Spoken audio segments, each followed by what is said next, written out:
অনেকের কথার মাঝে যখন নিজের কথাগুলো হারিয়ে যায়, তখনই চুপ করে যেতে হয়।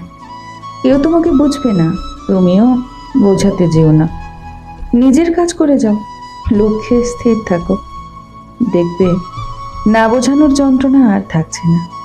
সেদিনের বোঝাতে না পারার, বলতে না পারা কথাগুলো তারা খুব অনায়াসেই বুঝে গেছে। সৌভাগ্য বলতে আসলেই কিচ্ছু হয় না। যদি তুমি নিজের কপালটাকে নিয়ে সন্তুষ্ট থাকো, তবে ওটাই হবে তোমার সৌভাগ্য। কারণ নিজের দুঃখ কষ্টগুলোকে বড় করে দেখে তেমন কোনো লাভই হয় না। শুধু মনোবল হারিয়ে যায়, আর বেঁচে থাকার ইচ্ছেটাই থাকে না। আমি নিজেই তার উদাহরণ। তাই বলছি, নিজের মনের কথাগুলো, কষ্টগুলো আর যাই হোক মানুষকে বলতে যেও না। তাতে ভালো তো হবেই না, উল্টে ক্ষতস্থানে নুন ছিটিয়ে দেবে লোকে। তখন সেই যন্ত্রণা ভুলতে আবারও মলমের খোঁজ করতে হবে।